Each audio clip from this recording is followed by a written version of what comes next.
Olá, está no ar mais um programa Talentos e Negócios, trazendo as informações da atualidade para você.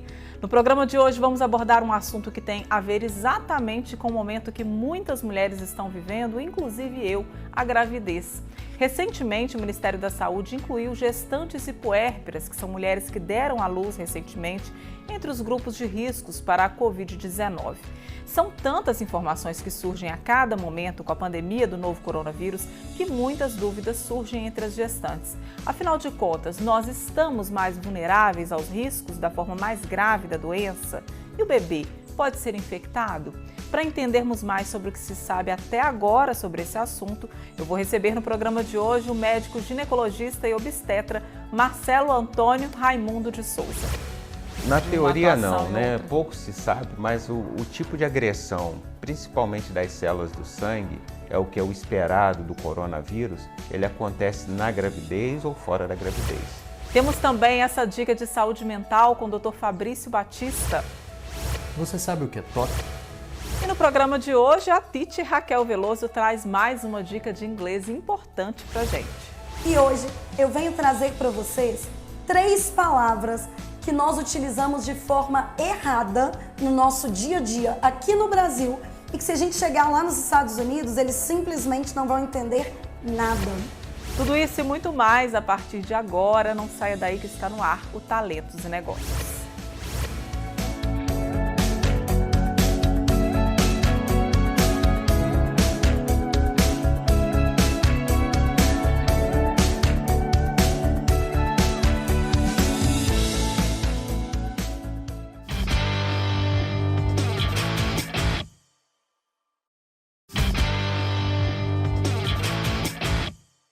Muito bem, estamos de volta com Talentos e Negócios e agora é hora de falar de saúde mental. Quem traz a dica é o psiquiatra e psiquiatra da infância e adolescência, Dr. Fabrício Batista. Você sabe o que é toque?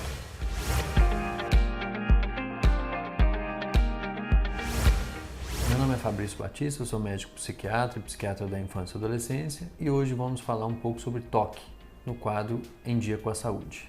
Bom, o que é o toque? O toque é o transtorno obsessivo-compulsivo e pode ser caracterizado pela presença de compulsões e ou obsessões. Não necessariamente as duas estão juntas, né? As obsessões são pensamentos, impulsos ou imagens que ocorrem de forma persistente e repetitiva e que o indivíduo experimenta de uma forma intrusiva, ou seja, vem contra a sua vontade. Esses pensamentos que vêm contra a vontade, eles causam muito sofrimento e muita ansiedade. Então, o indivíduo começa a ter diversos problemas, né? No ambiente familiar, no ambiente social, acadêmico e profissional. É comum que essas pessoas que sofrem de, por exemplo, dúvidas patológicas, eles não consigam funcionar de uma forma como as outras pessoas. Então, ele tem uma restrição para sair de casa ou para ir trabalhar, porque eles demoram muito tempo checando alguns ou realizando alguns rituais de checagem, né? Como, por exemplo, se a porta ou a janela está trancada, ou se o gás está fechado, né? Esses são apenas alguns rituais. Existem os rituais de limpeza, de contaminação, e que comprometem muito a vida desse indivíduo. E existem também as compulsões, que são rituais que o indivíduo realiza, que podem ser físicos, né, materiais, ou podem ser também mentais, através de pensamentos, com o objetivo de anular a obsessão. Então essas compulsões, e aí sim são esses rituais, eles podem ocupar muito tempo da vida da pessoa, né? O toque gera um sofrimento mental importante e necessita de tratamento, né? O tratamento nos casos leves pode ser feito através da psicoterapia, com muitos bons resultados, né? Já os casos mais graves exigem tratamento medicamentoso associado à psicoterapia. Nesses casos, com essa terapia combinada, nós alcançamos uma melhora de 70%, 80% dos casos, né? Então, é muito importante que a pessoa tenha informação e possa ter acesso a um profissional psiquiatra e a um psicólogo para combinar esse tratamento e a pessoa resgatar a sua qualidade de vida e dos seus familiares. Bom, essas foram as dicas de hoje, espero ter ajudado. Se você ainda tem dúvidas sobre esse tema, procure um psiquiatra e eu estarei de volta na próxima semana com mais dicas.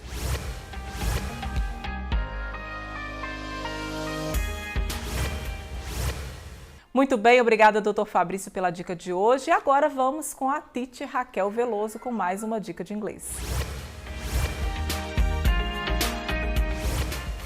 Hey!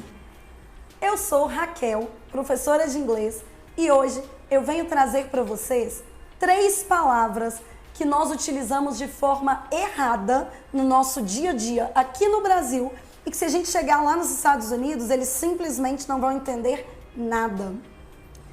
A primeira palavra, vamos supor que você chegue aos Estados Unidos para comprar eletrônicos. A gente adora fazer compras no exterior, right? Então você chega e pede ao atendente da loja que você quer comprar um notebook. Ele simplesmente não irá entender nada. O que acontece? Na verdade, a palavra notebook em inglês é caderno, onde a gente escreve mesmo. Esse aparelho aqui, eletrônico, a gente chama de laptop. Ou seja, se você chegar nos Estados Unidos para comprar um computador desse, jamais fale que você quer comprar um notebook. Peça um laptop. Outra palavra que eu vou mostrar para vocês hoje a diferença vai ser o pendrive. Vamos supor que você chegue nos Estados Unidos e queira comprar também um pendrive para guardar as suas fotos da viagem, armazenar os dados que você precisa. E você chega lá e pede um pendrive. What? A pessoa simplesmente não vai saber o que vender para você. Quando você pedir, quando você precisar do que nós aqui no Brasil chamamos de pendrive de forma errada, nos Estados Unidos, na verdade, você vai precisar de um flashcard, ok? Então, precisou de um pendrive, não peça pendrive, peça flashcard. Alright? E a nossa terceira palavra de hoje, vamos usar o outdoor. Aqui a gente fala no Brasil, né? Nossa, eu vi uma propaganda no outdoor, não é isso? Mas não. Primeiro, ao invés da gente falar outdoor, a gente falaria a pronúncia correta é outdoor. Mas outdoor em inglês significa do lado de fora, fora de um lugar fechado. E não aqueles cartazes imensos que a gente vê cheio de propaganda, ok? Esses cartazes que aqui no Brasil nós chamamos de outdoor, lá fora são chamados de billboard. Então, quando você vir um grande outdoor, que a gente chama aqui no Brasil, lá fora, de algum produto sendo anunciado, de um filme, de uma peça teatral na Broadway, você não estará olhando por um outdoor, que será do lado de fora. Você estará olhando para um billboard, ok? Então, ficamos por aqui hoje e na próxima semana eu volto com mais dicas de inglês para você. Bye, bye! E agora eu quero agradecer a você que nos assistiu hoje aqui no Talentos e Negócios. Muito obrigada pela sua companhia. Espero que você tenha gostado das informações. Semana que vem a gente está de volta. Continue nos acompanhando nas redes sociais. Siga lá o Instagram, o Facebook da TV Sistec, do Talentos e Negócios. E a gente está também lá no YouTube, onde você pode rever todos os nossos programas. Se você quer deixar uma mensagem, quer sugerir uma pauta para o nosso programa, entre em contato com a gente também pelo WhatsApp que está aí no seu vídeo, 339-8705-5953. A gente se vê na próxima semana, se Deus quiser. Fica com Deus e até lá. Tchau, tchau.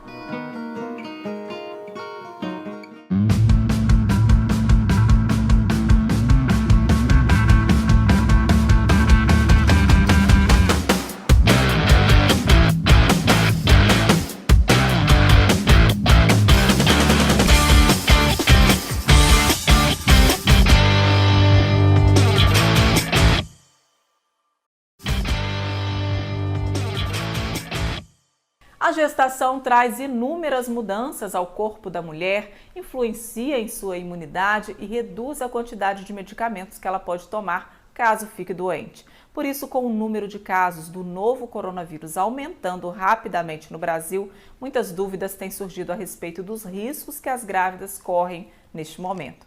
Para nos ajudar a entender melhor as principais questões que envolvem esses riscos da Covid-19 para as gestantes, eu convidei o médico ginecologista e obstetra Dr. Marcelo Antônio Raimundo de Souza para participar do nosso programa. Seja bem-vindo, Dr. Marcelo. Muito obrigado. Eu queria entender um pouquinho, doutor Marcelo, vamos explanar primeiro, né, o que o Ministério da Saúde, o que a OMS, o que se sabe até agora entre a relação entre coronavírus e gestantes? Bom, as determinações dadas com relação ao Covid-19, a gestação, foi determinado agora em abril, início de abril, caracterizando um alto risco das complicações do Covid-19 às gestantes de alto risco, não as de risco habitual. As de risco habitual elas entram no quadro de contaminação como toda a população, independente da gestação. Porém, aquelas que já têm uma comorbidade prévia ou alguma complicação durante a gestação, essas sim, elas se enquadram no maior risco das complicações pulmonares do coronavírus. Entendi. Então, no caso, as de alto risco já. E o que seriam essas gestantes de alto risco? Perfeitamente. As gestantes que já apresentam, antes da gestação, problemas pulmonar crônicos, tipo asma, tipo um DPOC, ou então são portadoras de doenças cardíacas ou doenças hematológicas que trazem distúrbios de coagulação, são as mais propensas a terem complicações na contaminação do coronavírus. Né? Bem como as pacientes também que estão no pós-parto imediato. O pós-parto imediato, onde existe alguns distúrbios da coagulação com maior risco de trombose, são outras que também são mais vítimas das complicações do coronavírus. Aquelas gestantes que têm hipertensão ou que já desenvolvem um quadro de diabetes também são enquadradas? Também elas se enquadram também nesse grupo aí do alto risco na gestação. Também se enquadram, Perfeitamente. Né? Bom, como que esse vírus ele atua no organismo da gestante? É diferente de um... Na teoria não, né? Pouco se sabe, mas o tipo de agressão, principalmente das células do sangue, é o que é o esperado do coronavírus, ele acontece na gravidez ou fora da gravidez, né? A grande questão é, como o coronavírus aparece? E aí, quando a gestação vai estar sob o risco do coronavírus? Você teve contato com alguém que é confirmado o coronavírus? Você esteve em áreas de alta transmissão? Ou você tem sintomas gripais? Ou você não sente nada? Né? São todas essas situações que a gente sempre tem que pensar em coronavírus. Por quê? Pois ele pode aparecer como um quadro gripal simples ou pode aparecer também com a gravidade de uma pneumonia severa. Entendi. No caso, assim, como que o organismo da gestante reage diante da Covid-19? Bom, as gestantes de baixo risco, com uma boa imunidade, uma boa alimentação, às vezes ela pode passar por um simples estado gripal, ou até mesmo estar assintomática, sem sentir, não tem absoluta nenhum sinal do coronavírus, mas ela teve em alguma área de transmissão mais intensa, ou então ela tem convívio com a sociedade, ela está menos protegida. Então, dessa maneira, não vai ter um relato assim específico. Olha, na gestação, por conta da sobrecarga gestacional do organismo da gestação, nós vamos ter mais complicação, salvo as de alto risco. O bebê, em algum momento, ele corre risco de ser infectado? Olha, por nós estarmos ainda em estudo do coronavírus, né, das atitudes do coronavírus sobre o organismo das pessoas, nós não temos ainda evidências confirmadas da transmissão para o feto. Porém, a gente não pode ainda descartar, porque é uma coisa muito nova. Então, os estudos estão sendo feitos, não foi evidenciado nenhuma alteração a nível de ultrassonografia, né, que mostrasse uma contaminação do feto, ou até mesmo por procedimentos invasivos, seja pela coleta do líquido amniótico, ou então através da punção do cordão umbilical. Não foi determinada ainda a infecção do feto nesse caso, mas não pode ser descartada. No caso, assim, nós gestantes, a gente sabe que não é qualquer medicamento que a gente pode tomar, né? Tem algumas restrições durante esse período.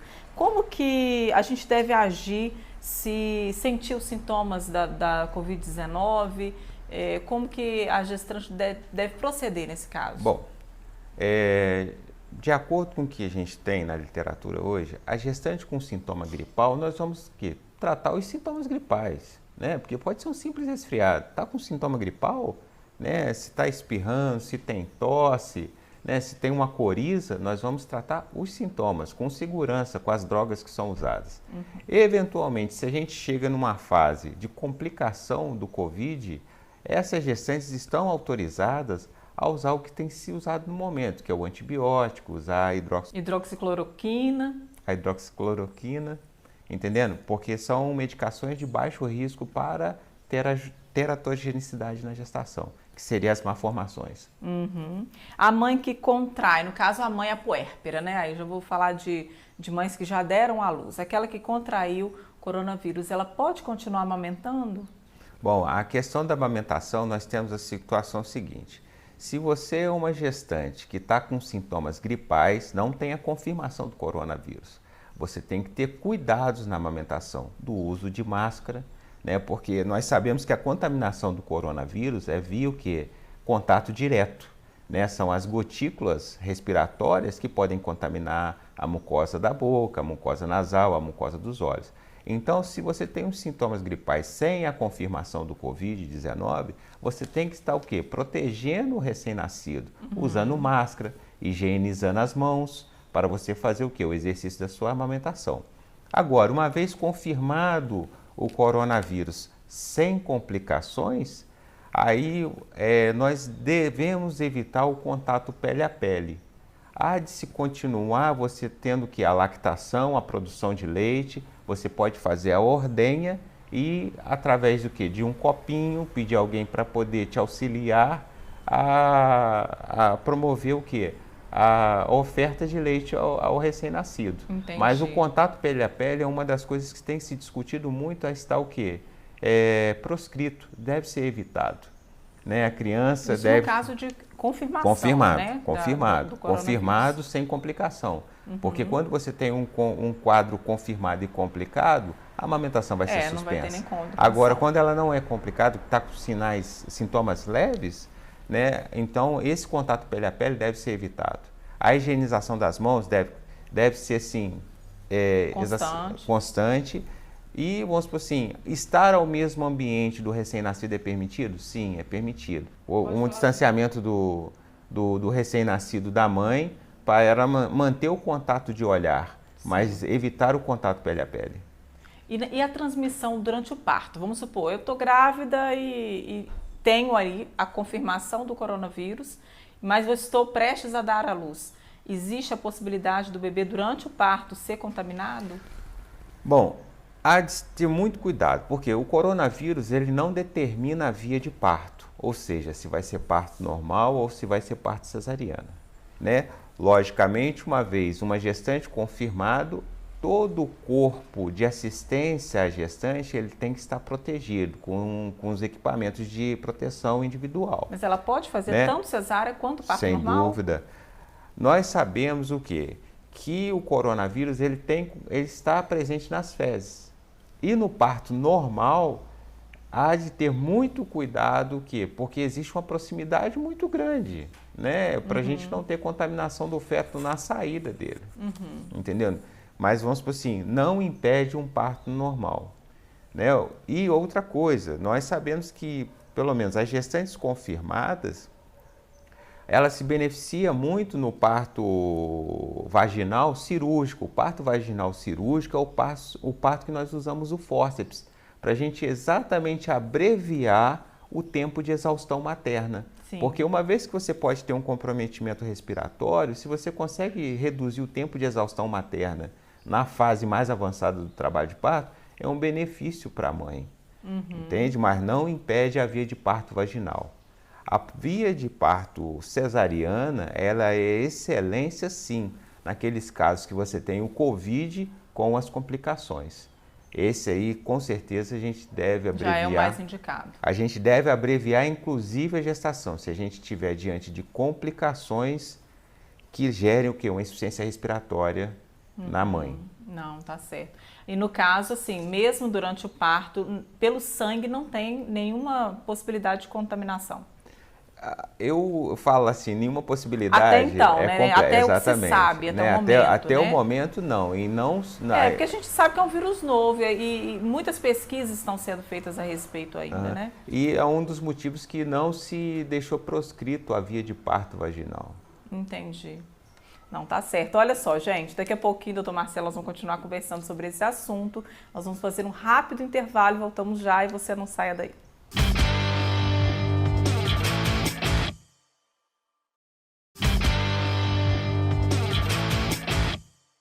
Muito bem, já estamos de volta com Talentos e Negócios, hoje falando sobre os riscos da gravidez para gestantes e puérperas. O meu convidado de hoje é o Dr. Marcelo Antônio, ginecologista e obstetra, que está tirando algumas dúvidas acerca desse assunto tão importante para a gente, né, doutor Marcelo? Aproveitando o momento aqui da minha gestação, que também é um momento que eu estou muito interessada e muitas pessoas têm me perguntado sobre esse assunto. Então, a gente vê que realmente as gestantes ainda têm muitas dúvidas. E uma delas é qual que é a fase mais arriscada para se adquirir o coronavírus? Olha, eu entendo a preocupação de todas as gestantes nesse momento, né, com a pandemia, mas como não existe ainda uma evidência, né, científica da contaminação da gestante e contaminação do feto, eu diria para você o seguinte, que em qualquer fase da gestação existe um risco. Sim, existe um risco. Pode existir uma sobrecarga respiratória, que é o que nós não queremos, né? Porque uma sobrecarga respiratória na gestante, naturalmente a gente pode ter um desfecho desfavorável da gestação ou então um desfecho desfavorável da mãe. Então não existe um tempo específico que seria um risco aumentado para contaminação. Qualquer época seria risco, no caso, né? Assim, eu Sem acabei de engravidar, ou eu já estou na metade, ou eu já estou no terceiro trimestre. Porque tudo que nós queremos é diminuir o risco das complicações respiratórias do coronavírus. Ter o coronavírus na gestante de baixo risco não é um agravo, mas se nós tivermos um agravamento respiratório, se torna uma complicação real. Uma outra questão que a gente também tem visto muitas pessoas se preocuparem é agora com a chegada do inverno, né? O outono já está aí, daqui a pouco vai esfriar e aumenta mesmo a tendência de complicações respiratórias, de doenças respiratórias. Isso pode acabar confundindo as pessoas Sem com dúvida. sintomas? A grande questão da gente estar no momento do inverno é onde nós temos o que? O maior, que é a aglomeração. São os ambientes fechados e é o que deve ser evitado. Né? Este momento aqui do coronavírus, para gestante, né? Eu estou falando especificamente para gestante, nós temos que evitar os aglomerados, né? Porque dentro de um aglomerado, por ser uma doença que ela pode estar assintomática, principalmente no período de incubação, quando a gente não tem sintomas ainda, mas já pode ser um transmissor da doença. Sim. Então, é mais por conta disso, não a época que nós estamos, mas na realidade por conta do quê? Das aglomerações que são mais típicas nesse momento. Entendi. Como proteger, então, durante a gestação, né, contra o coronavírus? Olha, eu diria assim, contra o coronavírus, independente da gestação. Este momento é de todo ser humano pensar no seguinte, que deve amar o próximo como ama a si próprio. Por quê? Porque, naturalmente, a nossa defesa é o quê? A proteção das pessoas que estão ao nosso redor, né? Então, o que eu digo? Você tem que estar com as suas mãos sempre higienizadas, lavar com água e sabão, a gestante lavar com água e sabão, se for possível usar o álcool 70. Se você está em aglomerações, porque a gente sabe que o contato é direto, é via o quê? Respiratória, você usar a máscara para você proteger o seu próximo, entendendo? Nas mães já estão amamentando, ela deve ter o quê? Higienização das suas mãos constantemente. Nós temos que entender, população, que neste momento não é a hora da visitação. Porque todas as vezes que você tem visitação, você naturalmente está gerando um aglomerado e você está colocando alguém em risco. E eventualmente, se existe a visitação, essas pessoas têm que estar o quê? Devem estar de máscara para evitar o quê? A pulverização, né, das gotículas da saliva. entendeu? As pessoas têm que estar com a mão muito higienizada constantemente, mas é um momento agora de você estar o quê? Protegido, se for necessário o isolamento. É só dessa maneira que nós vamos conseguir diminuir a cadeia de transmissão do vírus. Uhum. E aquelas gestantes que necessitam frequentar locais de grandes aglomerações, eu preciso resolver um problema no banco, não tem quem faça isso por mim, ou eu trabalho diretamente com o público, como que fica a situação delas nesse momento? Nessas situações, todo mundo deve estar usando o que é a máscara de proteção, a máscara cirúrgica. Que né? é aquela... É a máscara cirúrgica, dela. Né? A cirúrgica. A N95 ela é restrita ao profissional de saúde que vai fazer o quê? Manipulação direto das vias aéreas de alguém contaminado. Né? Mas a máscara cirúrgica é o suficiente, né, para proteção e mesmo as de produção caseira também. Aquelas né? máscaras caseiras de tecido, elas Sim. são eficientes? Sim, você está se colocando isso no contexto como o quê? Diminuição da pulverização das gotículas. Essa que é a grande intenção dela, né? Então, nos momentos que ela está em grupo, que ela está em locais de trabalho, que ela tem contato com outros profissionais, essa coisa, ou então em situações de aglomerado, ela deve estar usando máscara, ela deve estar higienizando as suas mãos constantemente. Isso aí é importante, ter o álcool 70 na bolsa. Se ela teve no banco, se ela teve numa padaria, no supermercado, as suas mãos têm que estar higienizadas. Isso é muito importante. E aquelas que puderem fazer o isolamento social?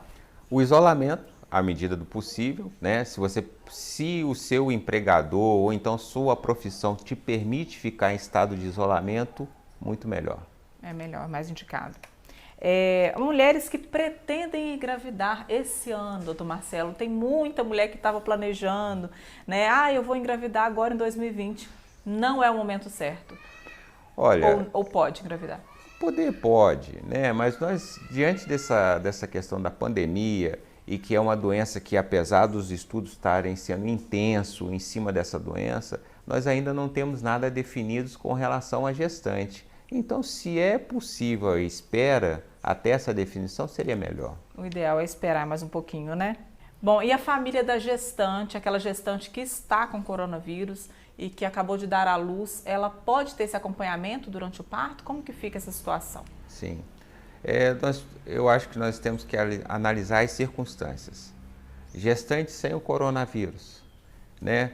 O acompanhante é uma permissão por lei.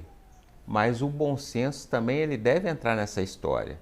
Se o seu acompanhante ele não tem nenhum sinal gripal, né, não tem nenhuma situação que mostre que ele tenha estado em situação de maior transmissão, é permitido ele estar? Sim, é permitido ele estar.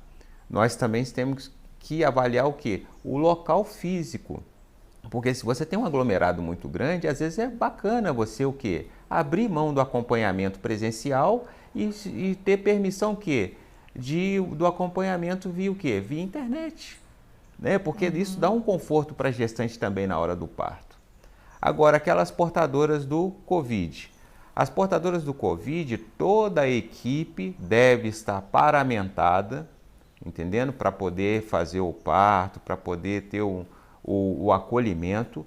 Na presença do acompanhante, se o acompanhante estiver, ele também vai ter que estar paramentado como a equipe que vai dar assistência à gestante, né? E nesses casos todos, a visitação ela deve ser o quê? Evitada, né? As instituições hoje, o que elas estão fazendo? Elas estão parando com a visitação e permitindo o acompanhante, porque acompanhante é lei, mas o acompanhante também, eu acho que o bom senso. Se você vê uma situação física que é um aglomerado muito intenso, né? Porque às vezes o espaço você tem 3, 4 gestantes em trabalho de parto, 5. Então, vamos por sinal, na verdade, está todo mundo ali colocando todo mundo em risco. Dessa maneira, eu acho que você abrir mão do acompanhamento presencial e se você tiver condições, hoje todo mundo tem um celular que é permitido você estar fazendo um acesso e acompanhando a gestante via celular, eu acho que é interessante. Seria mais indicado, Sem né, dúvida. nesse momento. Qual o conselho, então, para a gente finalizar, doutor Marcelo, que você deixa hoje para as gestantes? Se quiser olhar para aquela câmera, falar diretamente para o pessoal de casa que está nos assistindo, as orientações e recomendações mesmo, básicas hoje para as gestantes. Bom, as recomendações são as seguintes, né? Isso é de uma maneira global. né? A higienização das mãos, muito importante. As suas mãos têm que estar sempre limpas, lavadas, seja gestante, seja no pós-parto. Lembrar que nós devemos evitar o contato com a boca, o contato com os olhos, o contato com o nariz. As mãos, elas não devem tocar essas regiões, isso é muito importante.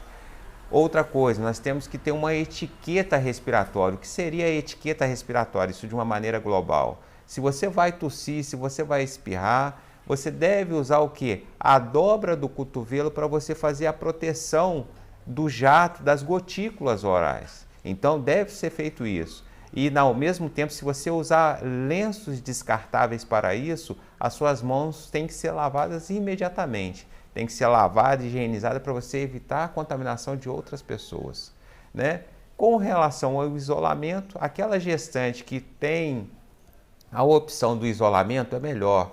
Coloque o seu marido para ir ao supermercado para fazer as compras, entendendo? Para ir à padaria, para resolver as questões do banco e você nesse momento fica isolada, que vai ser mais seguro, até porque nós não sabemos qual que é o efeito do Covid sobre a gestação. Até o momento nós não temos evidências para fazer assim, existe uma transmissão para o feto ou não. Então esse momento é o momento da gente se respeitar. Tá certo, obrigada, doutor Marcelo, por atender meu convite, né? Okay. Falar sobre esse assunto tão importante aqui no programa. E volte sempre. Ok, volte mais vezes. Muito obrigado. E você que está nos assistindo, não saia daí que na volta tem mais dicas aqui no Talentos e Negócios.